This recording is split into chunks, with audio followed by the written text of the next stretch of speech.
Это актуальное интервью в студии Сергей Михедов. Здравствуйте. Лето для аграриев республики – горячая пора. Помимо кормозаготовительной кампании сейчас сезон большого молока. О том, каковы планы на этот год, сколько молока уже заготовили, как работает механизм господдержки хозяйств, мы спросим у нашего гостя.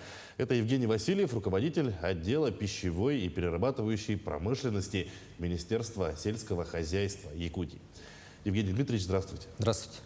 В этом году объем финансирования на заготовку молока из бюджета, насколько мы знаем, был существенно увеличен. Повлияло ли это на планы?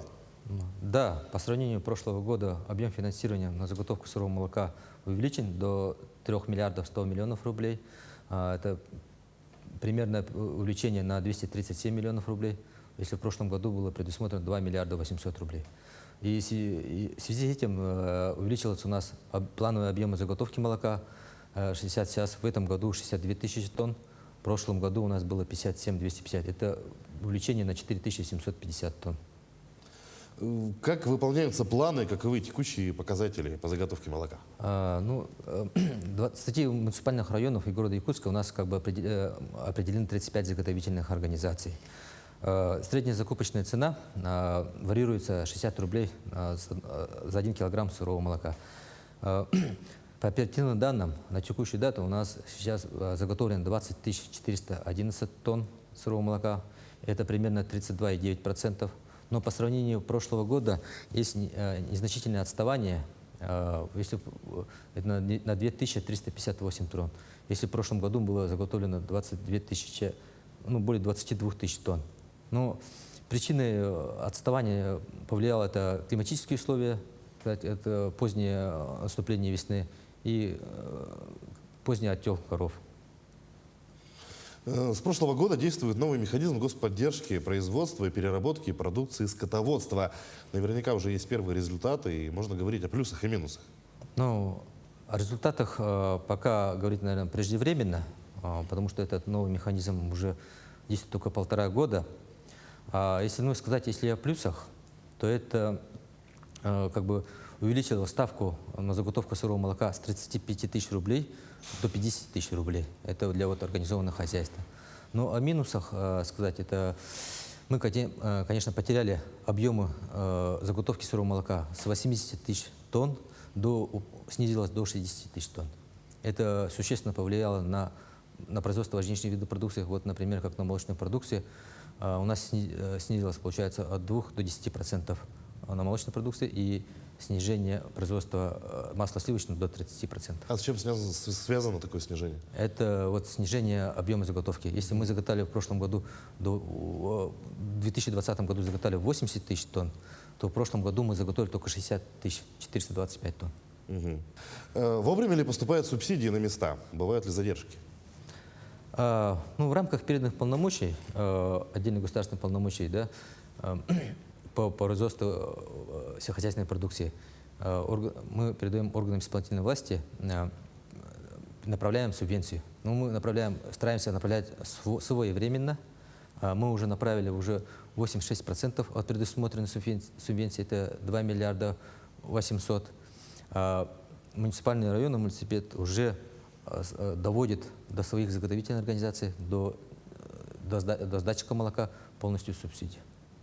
А что будет, например, если эту информацию не донесут вовремя? Есть какие-то штрафные санкции, может быть, муниципальным образованием? В этом разбираемся, почему не доводятся своевременно. Потому что мы доводим до районов уже почти 100% до объема. Какие новые меры господдержки действуют для производителей мяса и овощей? В этом году, благодаря поддержке Арсения Сергеевича Николаева, главы республики, полностью финансирован второй этап нового механизма. Это у нас предусмотрено в этом году заготовка мяса лошадей. Поставки в размере 70 тысяч рублей за 1 тонну. Плановый объем заготовки планируем заготовить 815 тонн. По заготовке лошадей поставки 60 тысяч рублей. Планируем тоже заготовить объем где-то 284 тонны. По заготовке картофеля поставки 10 рублей планируем заготовить 7 тысяч тонн. И на овощи открытого грунта тоже поставки 10 тысяч рублей за тонну планируем заготовить где-то 2888 тонн. И также еще предусмотрено на заготовку зерна, где тоже поставки 10 тысяч рублей за тонну, в объеме, плановый объем заготовки где-то 5800. Предусмотрена субвенция в этом году на эти меры поддержки 214 миллионов рублей. Этот механизм тоже также аналогичен, как и заготовки сырого молока.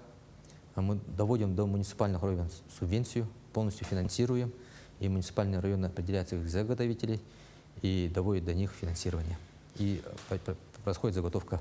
Но как в целом сами якутяне реагируют на такие меры господдержки? Растет ли количество желающих заниматься именно разведением своим личным хозяйством, скажем так? Ну да, спрос очень большой, увеличивается потребность. Сейчас спрашивают, звонят, все хотят стать крестьянскими фермерскими хозяйствами и тоже получать такие государственные поддержки. А что нужно сделать для того, чтобы начать получать такие меры поддержки? Ну, в муниципальных районах проводят отборы, определяют своих заготовительных организаций. Например, если хотят стать заготовителем, они должны участвовать в муниципальных районах, и там уже они определяют их заготовителями, и после этого они уже получают государственную поддержку. Какие меры принимаются по закупу молока у личных подсобных хозяйств? В этом году по поручению главы республики Арсения Сергеевича Николаева предусмотрена новая государственная поддержка по закупу сырого молока у граждан, ведущих личное подсобное хозяйство. На эти меры у нас предусмотрено 58 миллионов рублей. Субсидия предоставляется заготовительным организациям, перерабатывающим предприятиям, которые закупают сырое молоко у граждан, ведущих личное подсобное хозяйство, поставки не менее 20 рублей. При этом государственная поддержка предоставляется в размере 10 рублей, то, что при условии, что они закупят молоко у граждан по 20 рублей, мы возместим им 10 рублей. В целом, по уровню самообеспеченности республики Саха-Якутия, по основным видам сельхозпродукции, даже в советское время мы не достигали уровня самообеспеченности до 100%. Уровень обеспеченности республики сейчас по молокам составляет 56,4%. В соответствии с указом главы республики Саха-Якутия 11 декабря 2018 года номером 232 о стратегическом направлении развития сельского хозяйства, обеспеченностью до 2024 года в Якутии мы должны достичь до уровня по собственным молоком и молочными продуктами до уровня 64%.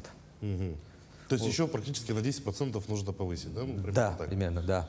Как мы говорили раньше, что у нас в республике вообще преобладает мелкотоварность, в целях достижения увеличения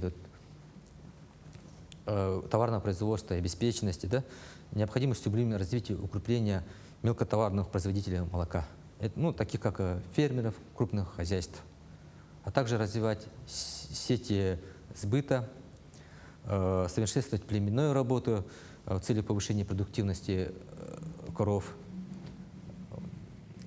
это увеличение доли осеменения животных и модернизация объектов переработки на местах. Вы наблюдаете, как работают наши сельхозтоваропроизводители, в принципе, да? Как удобнее работать нашим фермерам? Самим заготавливать молоко или объединяться в какие-то хозяйства? Да, или кооперативы, может быть? Как удобнее? Нам надо укрепняться, нам надо уходить в укрепнение, уходить с мелкотоварности. Это ферме надо полностью укрепняться, создавать большие предприятия. То есть проще и лучше объединяться в кооперативы и работать массово, да? А если говорить о географии, в каких районах у нас больше добывают молока традиционно? Или, может быть, есть рост в каких-то отдельных районах после применения такой господдержки? Сейчас рост у нас осуществляется в городе Якутске. Это как в Багарах, там очень начал уже завозить коров и увеличить объем производства. В Ленском районе тоже начали завозить поголовье. В Мирном.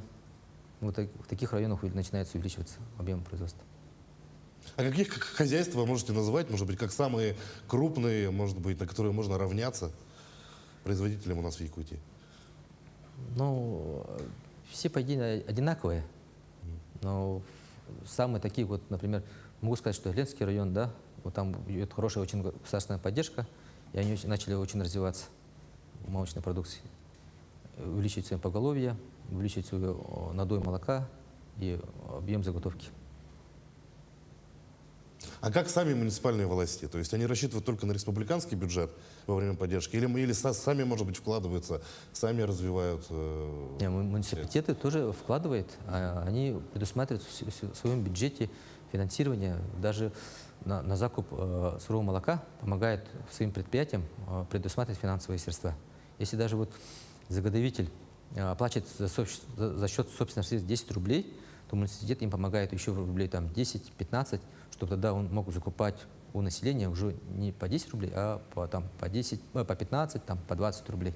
Они у себя в государственном бюджете тоже предусматривают. Ну и в завершении нашего разговора, может быть, поговорим о планах. Как считаете, удастся ли их добиться? Но еще раз повторите, может быть, какие данные необходимо достичь Якутии? Ну, плановый объем мы планируем достичь 69 тысяч тонн, выполнить полностью. Как все наши заготовители утверждают, что сезон большого молока вот начался, планы все мы выполним. Чтобы дальше развивать и увеличить обеспеченность, нам надо, как сказать, уходить с мелкотоварности, увеличивать, укрупнять свои предприятия, крестьянские фермерные хозяйства, также развивать осеменение, долю осемененности и повышение продуктивности коров. И, Евгений Дмитриевич, спасибо, что нашли время, пришли к нам, ответили на наши вопросы. Желаем вам дальнейших успехов в вашей работе. Спасибо, до свидания. Ну, я напомню, вы смотрели актуальное интервью. Оставайтесь на нашем канале.